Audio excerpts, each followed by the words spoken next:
Leibniz Monadology. Moreover, we must confess that perception, and what depends on it, is inexplicable in terms of mechanical reasons. Perception is inexplicable in terms of mechanical reasons. That is, through shapes and motions. If we imagine that there is a machine whose structure makes it think, sense, and have perceptions, we could conceive it enlarged, keeping the same proportions, so that we could enter into it as one enters into a mill. Assuming that when inspecting its interior, we will only find parts that push one another, and we will never find anything to explain a perception. And so, we should seek perception in the simple substance, and not in the composite, or in the machine.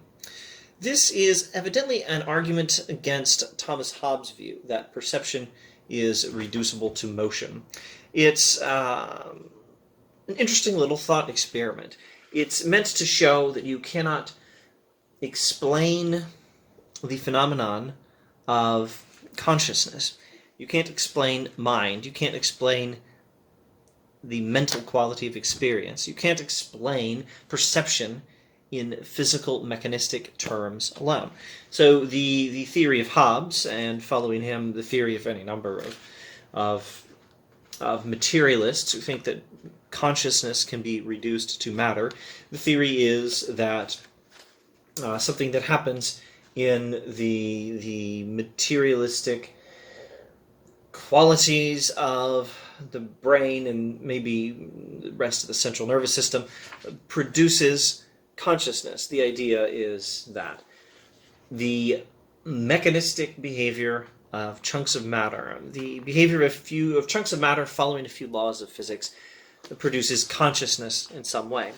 So Leibniz says, imagine that this is the case. Suppose this is the case. What does this mean? Well, it means a machine produces consciousness. Well, how does a machine produce consciousness? Imagine that this is the case, that the machine produces consciousness and produces perception. Right? We should use his more technical terms. Imagine that the machine produces perception. Now, say that this machine is made much bigger so that you can walk into it. Or if the machine is your own mind, your own brain, rather, suppose that someone else can walk into it. The machine is made bigger. You can walk into it and you can inspect the machinery. Make it as big as you need it to be. Make the brain the size of a planet if you must, and walk into it and see what is going on in there. And what you'll find is parts that push one another. That's it. How is that supposed to produce consciousness? In parts pushing one another, you don't produce consciousness. So here's my teacup, and here's a stapler. A piece of mechanical machinery is just parts pushing one another. This doesn't produce consciousness. And if that's all the brain is, except on a much more complex scale, like parts pushing one another is not so complex when it's a stapler and a teacup.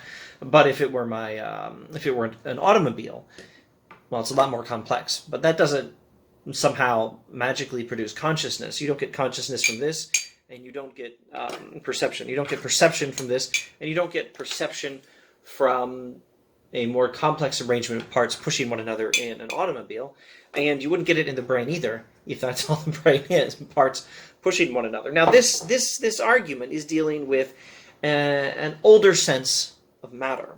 Keep that in mind.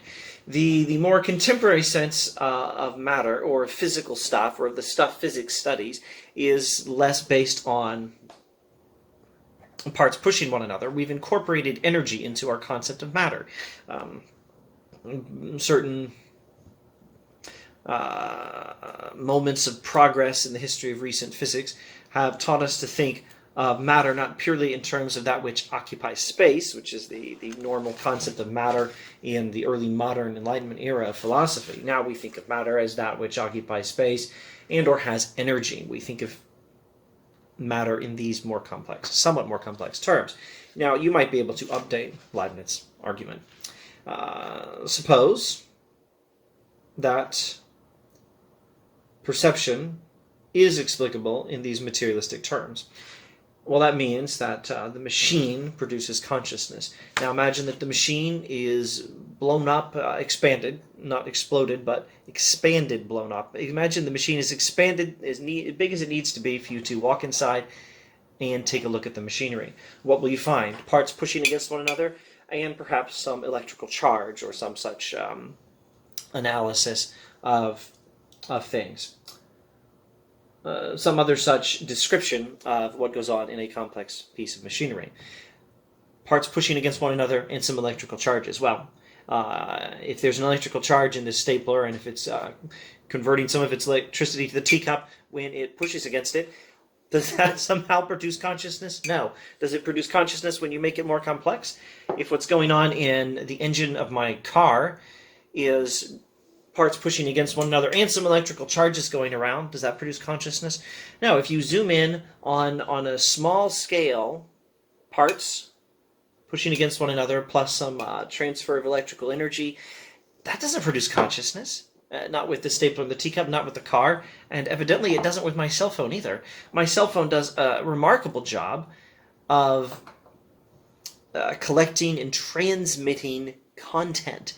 The camera, even as I speak on my cell phone, is collecting all this information about what my silly face looks like and the Augustine books on the shelf behind me. But it's not aware of any of these things. It's transferring content.